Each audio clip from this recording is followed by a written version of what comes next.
My very quick overview of this presentation is that I believe music is a really important part of our cultural heritage, and it remains largely unseen and unacknowledged within the broader feminist community.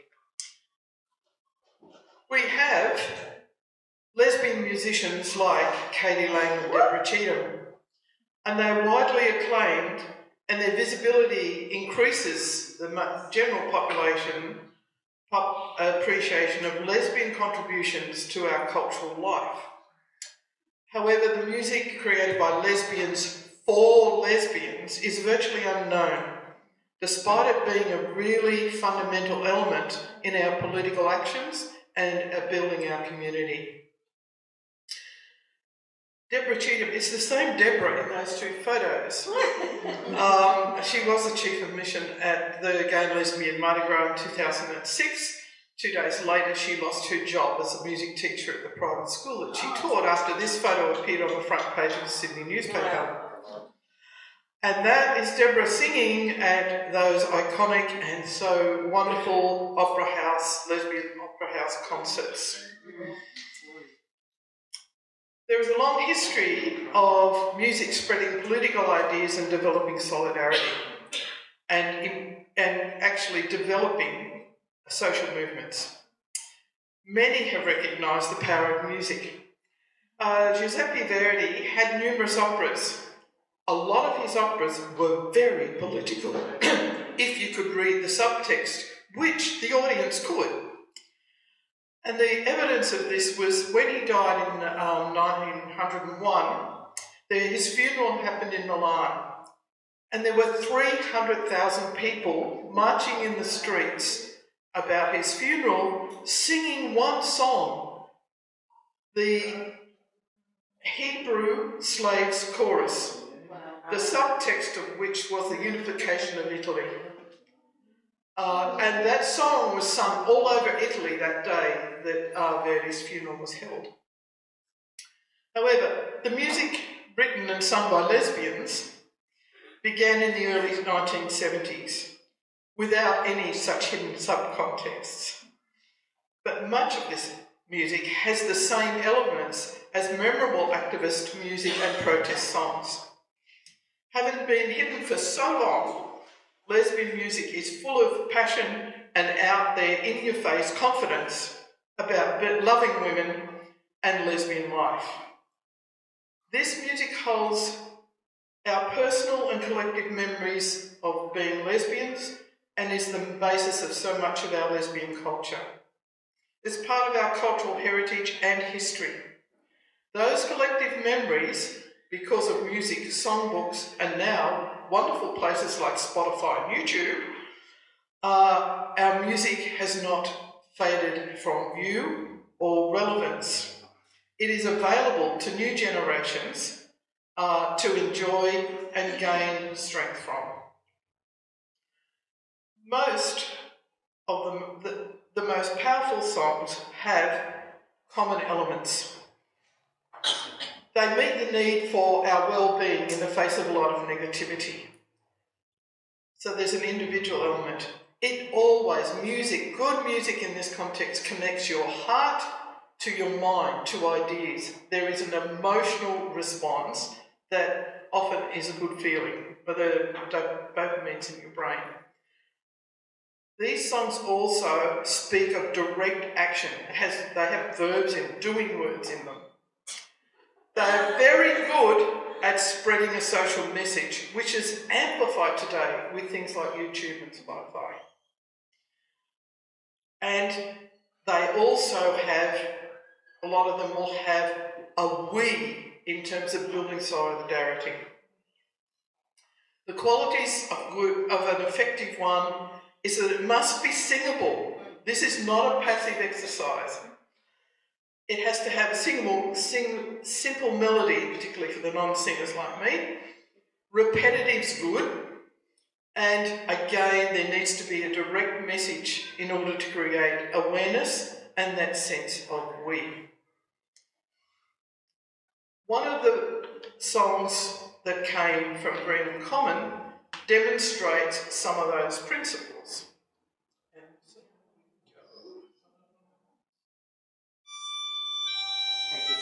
Peggy Seeger is a lesbian, and she wrote this song as part of the Green Common Women's Peace Camp. The line extends all around the 9-mile fence. 30,000 women chant to bring the message home. Carry Greenham home, yes, near home and far away. Carry Greenham home. Singing voices rising high, weave a dove into the wire. In our hearts a blazing fire, bring the message home. Carry Greenham home, yes, near home and far away. Carry Greenham home. In the early 1980s, Green Common Women's Peace Camp became an emblem of global anti-nuclear movements. And this Women's Peace Camp inspired similar peace camps across the world, including here in Australia. It was a women-only camp, and for that reason it was lampooned and criticised heavily in the media because there were so many lesbians there. Dozens of women were arrested repeatedly and imprisoned over the 19 years that camp was in place. It was committed to non-violence and exploring our own way of building community to get rid of nuclear weapons. Thousands of women used various protest strategies, posters, songs and cutting the wire fence repeatedly, but songs had a really important part. And particularly the day that they made a human chain of 50,000 women, hand in hand, surrounding the compound. As well, many women discovered their love of women there, or came out to themselves and others. One woman had said, who had previously identified herself as bisexual, said the media's vilification of the Greenham women as lesbian pushed her to embrace her identity as a lesbian. Almost all who were there were assumed to be lesbians and were attacked as if they were. And in a strange kind of way, that gave this woman the courage to finally come out and be clear about it to her own family. And I think that relates closely to the topic that Holly was talking about yesterday about context and identity. Peggy Seeger was heavily involved with that camp. The other song that I understand was a big favourite at that camp is this one. The words aren't the words they sang, but this is the only audio I could get of this particular one, and it's Brazen Huzzies. We're shameless hussies and we don't give a damn. The land of broken land, we're fighting for our rights and our sex and our and we're straight. Men call us slaves to be nasty and rude, like lesbian and hatred, bitch and prostitute. Oh, it's true. The fragile self-image of their sex must have learned from centuries of silence. We are screaming into action. We're shameless hussies and we don't understand. We're bound, we broke, beware of those who disagree. Come on, let's, we will fight. And we will win. We've had many festivals we've heard about. They featured many, many bands in Australia, and most events included lesbian musicians. There was the original Opera House concert, and then was an anniversary concert 20 years later, which was huge as well. The other thing that I wanted to point out is how we second wavers consumed music. Was we wouldn't just listen to it in isolation with headphones on. It was often shared, and we would have events, and we would often discuss the lyrics. It was a way of relating to music that is more difficult and probably foreign today. Alex Dobkin, who a lot of the women in here have seen in concert and met, and as well, because Alex remained an activist in the older lesbians organising for change in the US, but she was the first radical lesbian feminist to go on a global tour and have concerts across the world. She's also, there's a famous photo of her with a t-shirt that says the future is female. She was the first one to be photographed wearing that t-shirt from a bookshop. And she was a regular at the Michigan Women's Music Festival. So one of her really famous songs is this one, Lesbian Code, that was recorded in her Sydney concert in 1990. Now we come to my very favourite song in the world. And I'll tell you why I love this song.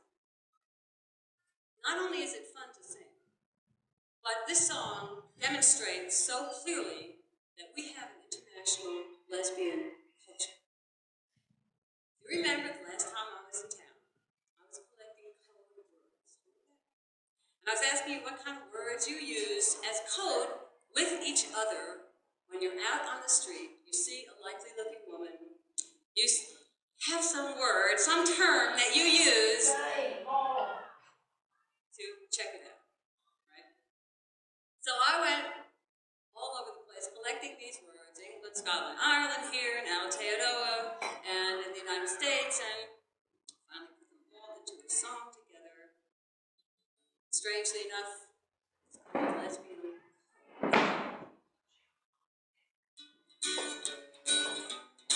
She's a BD, maybe not. She's a PD, possible, probable. She's a DD, yeah, she's a definite dyke. She's a POU, positively one of us. She's got high LP, good potential, suffering from PLT, pre-lesbian tension. It's a terrible thing to watch. She's a wannabe, a DOT.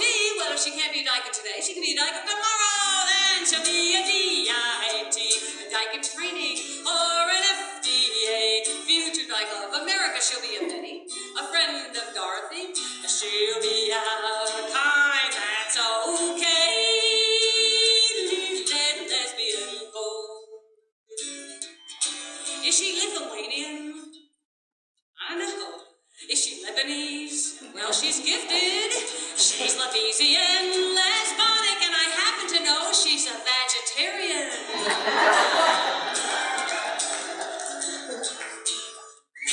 She's a member of the team. She's a member of the lodge of the family. She's a member of the church, of the club, of the committee, and she sings in the choir. Is she a lime, a bean from Kentucky? Or is she a green new bean? Or is she refried? Is she a canned bean in the closet? Or is she now with a man? Then she's a has-been.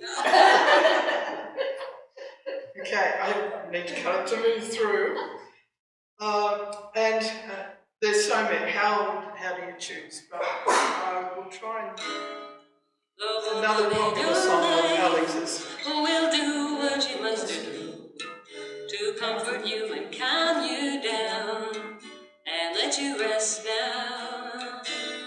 The woman in your life, she can rest so easily. She knows everything you do because the woman in your life is you. The woman in your life knows simply what is true. She knows a simple way to touch to make you whole now. The woman in your life, she can touch so easily. She knows everything you do because the woman in your life is you. And then there was Olivia Records. This time, lesbians were wanting complete control over the production, the material, and the distribution of their music. Alex Dobkin set up her own company.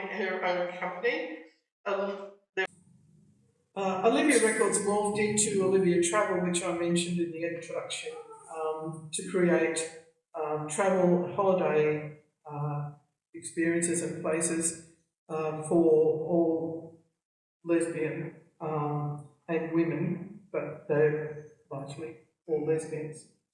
Now, this particular clip shows, for me, this is the title of this talk, was Here Come the Lesbians, which was originally on Meg Christian's album. But here is a group of lesbians in 2011 enjoying this song.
And it just is a song that ridicules to the hilt all the myths about lesbian and just turns it on its head that you can have fun with. It's you can see why I've chosen it as my title. Now, the other one is quite a personal memory for me because I started my professional life as a physical education teacher and I had a massive crush on one of my phys ed teachers. Ode to a Gym Teacher had a lot of resonance with me.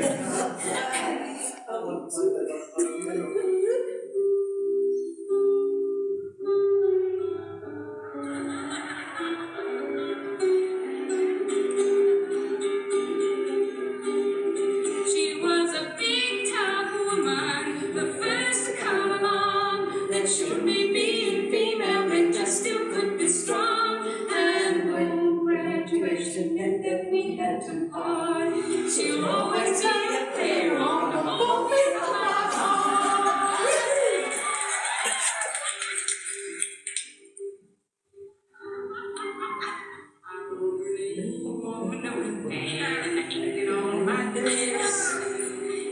Etched it on my locker, and I carved it on my desk. And I painted big red hearts with her initials on the books. And I never knew till later why I got those funny looks. She was a big tough woman, the first to come along, and showed me being female and just still could be strong. And though graduation meant that we had to part, she'll always be a prayer on the pulpit of my heart. What a song. And quickly, Australia's Judy Small. She sang at both the Opera House concerts. She followed the true folk tradition of writing and singing about social justice issues, from nuclear mining, the spread of McDonald's across the world, the royal family, and many more. She also wrote a lot of songs about feminist issues, male violence against women, contraception, political women like Jessie Street, and artistic women like Jacqueline Dupre. And of course, the list here is those lesbian-specific songs. She took up the practice of law later in life, later than 30, after being a full-time folk singer for 16 years. She was appointed as a judge of the family court in 2001 and retired from the court in 2020. And she has begun her concert again. Yes. And, They're as good as ever. Yes.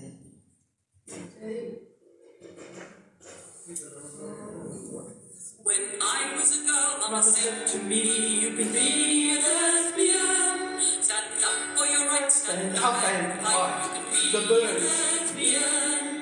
Lesbian, lesbian, I can be a lesbian. Stand up for my rights, stand up and fight. I can be a lesbian. When I was a girl, Mama said to me, you can be a lesbian. You're on pretty life, your body is right, you can be a lesbian. Lesbian, lesbian, I can be a lesbian. You're on pretty life, my body is my right, I can be a lesbian. When Right. In the interests and in the spirit of sisterhood of this weekend, with this the end of the final presentation of the formal presentations, I've invited IWD Brisbane Meanjin's resident protest singer, activist singer, and sister, Nina, to lead